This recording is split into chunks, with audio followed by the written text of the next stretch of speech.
Rreth 1200 qytetarë helmohen nga uji në Gostivar. Prokuroria nis hetimet.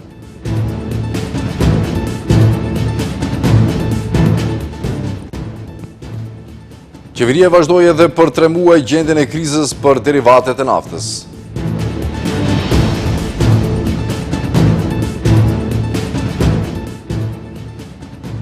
LSDM ngre alarmin, 73% e qytetarëve kanë pagë nën mesetaren, akuzon kryeministrin për standardin e ulët.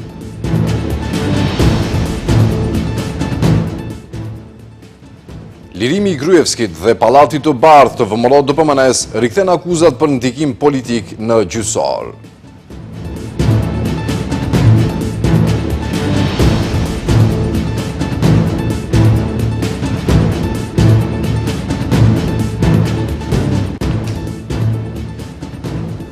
Të ndëruar shikues, përshëndetje, rreth 1200 qytetarë janë helmuar nga uji i pishëm në Gostivar. Nga Spitali i Gostivarit sqaruan se simptomat janë të ngjashme, të vjella, diare, dhimbje stomaku dhe temperaturë të lartë. Agjencia e Ushqimit dhe Veterinarisë ka bërë ndalesë për përdorimin e ujit pishëm, ndërsa Prokuroria po ndërmerr veprime hetimore në rastin e ujit në ujësjellsin e Gostivarit.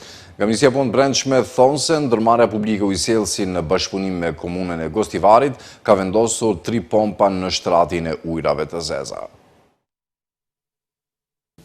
Për 4 ditë, në Spitalin e Gostivarit kanë kërkuar ndihmë 1200 qytetarë si pasojë e përhapjes së një epidemie, konfirmojnë nga Spitali i Gostivarit. Shumica e pacientëve njoftojnë ata paraqiten me simptoma të ngjashme, si të vjella, diare, dhimbje stomaku, temperaturë të lartë, plogështi dhe shqetësime të tjera gastrointestinale. Numri më i madh i pacientëve me këto simptoma është evidentuar në repartin e infektologjisë, repartin e pediatrisë dhe njësinë e urgjencës.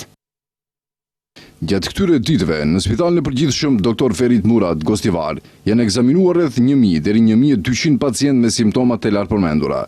Të gjithë pacientëve u është ofruar ndihma e nevojshme mjekësore dhe është aplikuar terapia përkatëse në përputhje me gjendjen e tyre shëndetësore.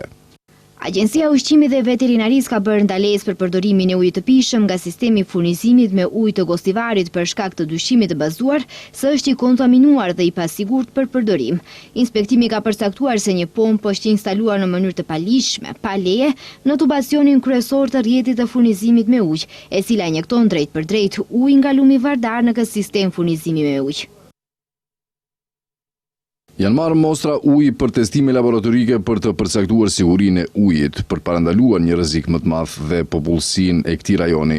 Agjencia e Ushqimit dhe Veterinarisë ka lëshuar një ndalim përkohshëm për përdorimin e ujit të pishëm derisa të merren rezultatet e testimeve laboratorike për të konfirmuar sigurinë e tij. Prokurori publik i shtetit Nenad Saveski njoftoi se Prokuroria Themelore Publike e Gostivarit po ndërmerr veprime hetimore në rastin e ujit të pishëm në ujësjellsin e Gostivarit, për të përcaktuar nëse ka lidhje me numrin e shtuar të pacientëve me probleme me tretjen. Le të mos nxitohemi me kualifikimin ligjor të ngjarjes. Veprimet po ndërmerren sot, pres gjithashtu informacion nga prokurori publik kompetent, kështu që nuk do të ishte mirë për mua të përcaktoja kualifikimin ligjor në vend të prokurorit kompetent.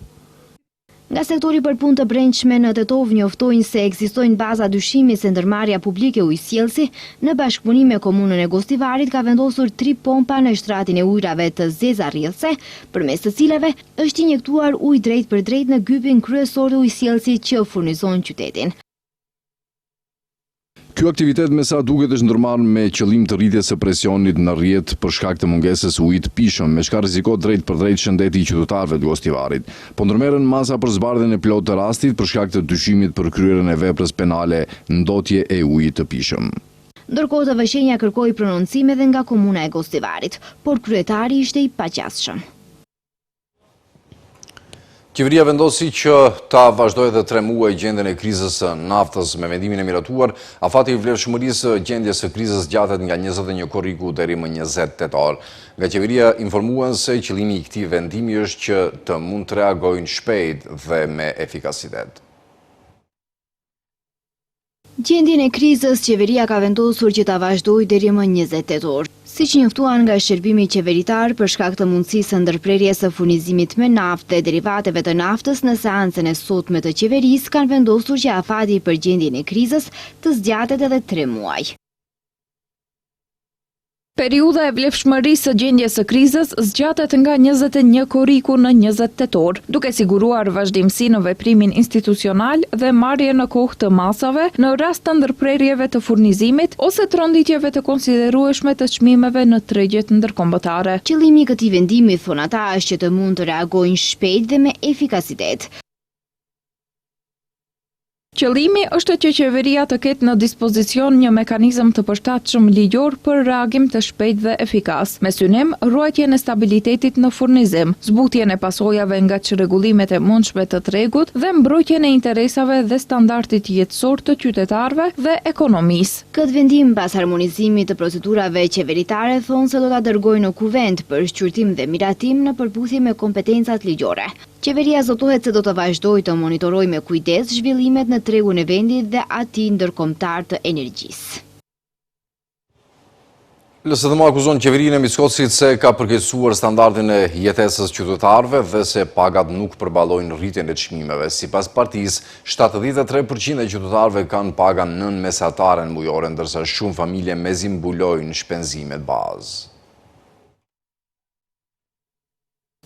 Me Mickoskin dhe VMRO-n, standardi i jetesës së qytetarëve është shembur plotësisht në 2 vjet. Kështu deklaron antarja e bordit ekzekutiv të LSDM-s, Simona Cvetanovski, në një konferencë për shtyp. Ajo thotë se pagat në Maqedoni janë më të ultat në Europë. Qytetarët po varfërohen, si dhe njerëzit jetojnë në shumë më keq se 2 vite më parë. Madje, ajo shtoi se sipas të dhënave të drejtorisë të ardhurave publike, 73% e qytetarëve kanë një pagë nën mesataren mujore. Të dhënat e DAP për vitin 2025 tregojnë se madje 73% e qytetarëve ka një pagë nën mesataren mujore, do me thënë nën pagën mesatare në vend. Plot gjysma, 50% të punësuarve kanë marrë një pagë midis 24.000 denarëve dhe 36.000 denarëve. Nëse krahasohet me shportën minimale të konsumit që është 70.000 denar, kjo do të thotë se për gjysmën e të punësuarve as 2 paga nuk janë të mjaftueshme për të mbuluar shpenzimet themelore të jetesës. Tutje, ajo thotë se shumica e qytetarëve mezi ja dalin ban dhe se jeta është bërë shumë e shtrenjtë, sa që pagat nuk përballojnë rritjen e çmimeve, ku vlerëson se madje edhe ushqimi është bërë luks, si dhe faturat janë shumë të larta. Antarja e bordit të LSDM-s thotë se refuzimi i qeverisë së Mickoskit për të rritur pagën minimale në 600 euro çon drejt për drejt në varfëri. Ndërprerja rritjes së pagave, refuzimi i qeverisë së Mickoskit për të rritur pagën minimale në 600 euro çon drejt për drejt në varfërinë e familjat e punëtorëve. Prindërit duhet të mendojnë për çdo denar. Ata detyrohen të shkurtojnë për të siguruar kushtet themelore për fëmijët e tyre. Sot vetëm Mickoski dhe organizata e tij kriminale VMRO janë të pasur dhe financiarisht mirë.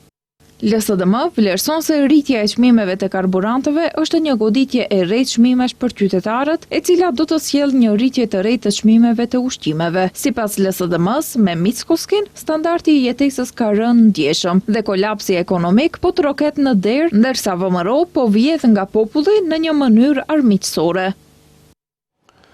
Një dokument nga presidenca e Serbisë ka nxitur një përplasje të re politike mes Vlenit dhe BDI-s. Vleni pretendon se dokumenti dëshmon dështimet e politikave të BDI-s dhe afrimin e tyre me botën serbe. Akuzave të Vlenit ju përgjigj ish-ministri i jashtëm Bujar Osmani, i cili thotë se Vleni është shumë i dëshpëruar se nuk di të dallojë diplomacinë nga zgjedhjet politike. Partia në pushtet Vlen ka publikuar sot një dokument me të cilin thotë se e fundosin propagandën e BDI-s për botën serbe. Vlen shpalosi komunikatën zyrtare të presidencës së Serbisë, e cila ishte publikuar pas një takimi mes presidentit serb Aleksandar Vučić me ministrin e atëhershëm të punëve të jashtme Bujar Osmanin. Sipas tyre, kjo dëshmon qartë se në mesin e temave të diskutuara ishte edhe avancimi i pozitës së serbëve në Maqedoninë e Veriut. Ky dokument tregon edhe një të vërtet tjetër. Gjatë viteve në pushtet, BDI asnjëherë nuk e pati prioritet çështjen shqiptare. Kjo është dëshmi që rrezon të gjithë teatrin politik të BDI-s. Ata që sot bërtasin më së shumti për botën serbe janë pikërisht ata që dje uleshin në tavolina ku diskutoheshin tema që nuk kishin të bënin me prioritetet e shqiptarëve, ndërsa sot përpiqen t'u afaturojnë të tjerëve. E kësaj akuze u përgjigj Bujar Osmani. Ai thotë se Vlen duhet të jetë vërtet e dëshpëruar sa që kanë arritur deri aty, sa takimet zyrtare të një ministri të punëve të jashtme t'i paraqesin si përcaktime politike. Me këtë logjik, do duhet të akuzoj Albin Kurti pse takohet me Aleksandar Vučićin, Donald Trump pse takohet me presidentin e Kinës apo çdo ministri i jashtëm në botë pse takohet me homologët e vendeve me të cilat ka mosmarrveshje. Diplomacia nuk është takim me ata me të cilët pajtohesh. Ai shton se takimet diplomatike janë detyrim kushtetues, ndërsa bashkëqeverisja është zgjedhje politike. Sipas tij, këto janë dy gjëra që vlen ose nuk arrin t'i dallojë ose po shtiret se nuk i dallon. Lëviza dhe LSDM kanë reaguar ndaj gjykimit lirues për Nikola Gruevski në rastin Talir 2 dhe refuzimin e konfiskimit të selisë së VMRO-DPMN-s, duke cilësuar atë si dëshmi të ndikimit politik mbi sistemin e drejtësisë. Sipas tyre, refuzimi i konfiskimit të selisë së VMRO-DPMN-s dhe lirimi i Gruevskit tregojnë se gjyqësori vepron në favor të pushtetit. Ato akuzojnë kryeministrin Mickoski për kontroll mbi prokurorinë dhe gjykatat. Besimi në sistemin gjyqësor në këtë vend po mbahej gjallë me aparate. Rasti Talir 2 fiku aparatin publikisht, para gjithë opinionit. Lirimi Nikola Gruevskit në rastin Talir 2 dhe refuzimi konfiskimit të Pallatit të Bardhë është larg të qenit një epilog i pastër juridik.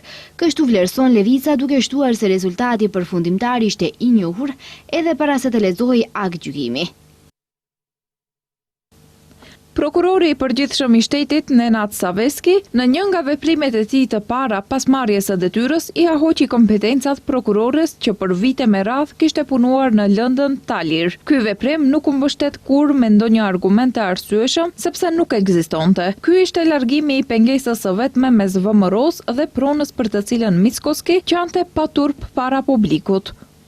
Levica pretendon se për VMRO-DPMN i akuzuari Nikola Gruevski ishte çështje dytësore, pasi ndjekja penale ndaj tij gjithsesi do të parashkruhej. Sipas tyre, fokusi kryesor ishte theselia e partisë. Edhe LSDM ndan të njëjtin mendim, se kryeministri Kristian Mickoski kontrollon gjyqësorin. Ky nuk është shtet juridik, ky është një sistem i kontrolluar në të cilin Kristian Mickoski vendos se kush është mbi ligjin dhe kush do të përndiqet, tha zëdhënësja e LSDM-s Bogdanka Kuzeska, duke shtuar se akt gjykimi lirues për Nikola Gruevskin, kthimi i Pallatit të Bardhë i fituar në mënyrë të paligjshme nga VMRO, lirimi i Llatasit, janë dëshmi se sistemi i drejtësisë është vënë në kontrollin politik të Mickoskit dhe VMRO-DPMN-s.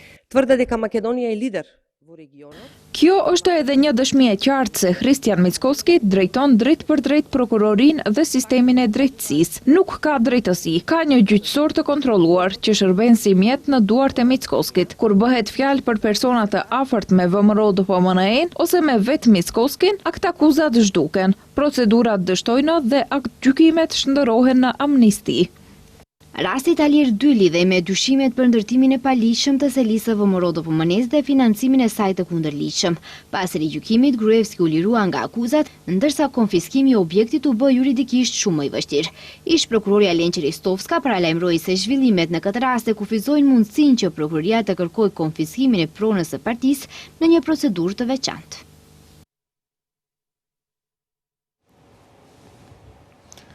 Ministria e Brendshme ka ngritur kallëzim penal ndaj një 39 vjeçare nga Shkupja, e cila dyshohet se ka neglizhuar detyrat e saj si kryetare e Komisionit për kontrollin e kushteve për prodhimin e kanabisit mjekësor. Sipas hetimeve, ajo nuk ka organizuar kontrollet e detyrueshme në një kompani prodhuese në Sveti Nikol, pavarësisht njoftimeve të marra.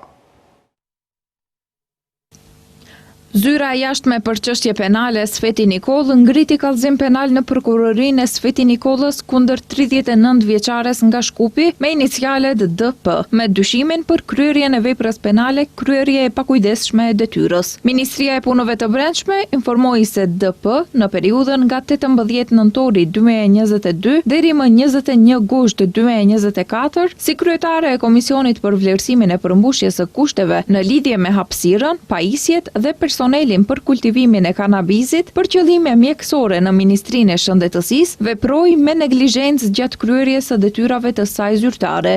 Nga ministria thonë se ajo ishte e detyruar të organizonte të paktën 2 kontrolle në periudhën nga mbjellja deri në korrje, por ky kontroll inspektues nuk u bë. edhe pse në përputhje me ligjin për kontrollin e drogave narkotike dhe substancave psikotrope ishte detyruar të organizonte të paktën 2 kontrolle në periudhën nga mbjellja ose mbjellja deri në korrje, ajo nuk organizoi dhe nuk kreu kontrolle inspektuese për një person juridik në Sveti Nikol që prodhonte kanabis mjekësor.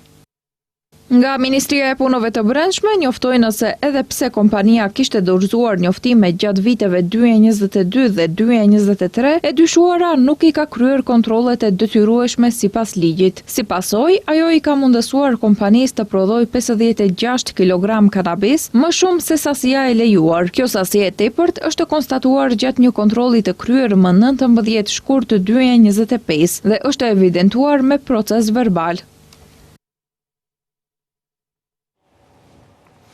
Drejtoria për punë hidrometeorologjike paralajmëron fundjavë shumë të nxehtë me temperaturë 40 gradë Celsius deri të hënën. Moti do të jetë me diell dhe shumë nxehtë, sidomos nxehtë do të jetë ditët e fundjavës kur temperaturat ditore lokale do të arrijë deri në 40 gradë Celsius, njoftojnë meteorologët e vendit. Më të i bëjnë ditur se nga dita e martë pritet të ketë mot jo stabil, me rreshe shiu, bubullima dhe erë të përforcuar. Erë të fort pritet të ketë edhe ditën e mërkurë, derisa njëkohësisht do të ketë edhe ulje temperaturave për disa gradë, gjësisht mund ulen edhe deri në 28 gradë Celsius.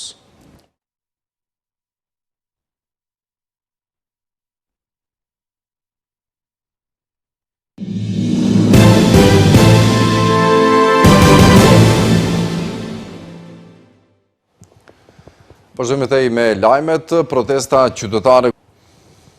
Deklarat të turpshme nga një ministre në qeveri në detyrë në fakt e cilësoi raportuesi për Kosovën Parlamentin Evropian Riho Terras, atë të antarës e ekzekutivis serb Snežana Paunović, e cila u shpreh pak ditë më parë se nëse do të kishte qenë në vend të ish-udhëheci Slobodan Milošević në vitin 98, do të kishte spastruar etnikisht Kosovën.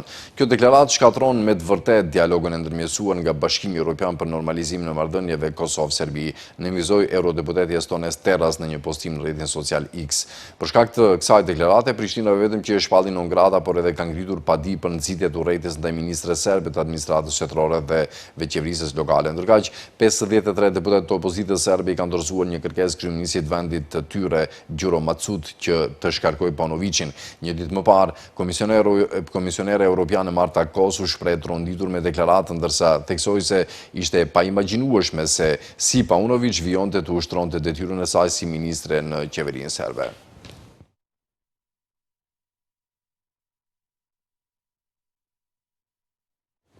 Kryeministri hungares Peter Magyar tha se autoritetet kanë nisur një hetim zyrtar mbi marrëdhëniet e ngushta të ish-ministrit i jashtëm Peter Siarto me Rusinë. Detajet e hetimit nuk janë publikuar sepse ato lidhen me materiale dhe dokumente konfidenciale shtetërore nga fusha e politikës jashtme. Magyar tha se qeveria nuk do të bëjë komente shtesë për momentin në mënyrë që të mos ndikojnë rrjedhën e hetimit, por premtoi të publikojë gjitha informacionet që mund të vijnë në dispozicion publikut me ligj sapo të bëhen të ditura gjetet e para. Siarto ishte kreu diplomacisë hungareze në qeverinë e ish-kryeministit Viktor Orban, administrata e cilit konsiderojë më proruse midis shteteve anëtare të Bashkimit Evropian.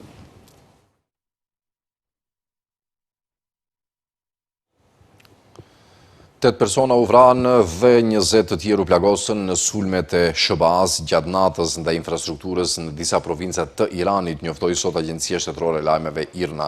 Sulmet ndodhen natën e senjtes dhe të premtes në mëngjes, duke synuar infrastrukturën në disa pjesë të vendit, sipas Agjencisë së Lajmeve.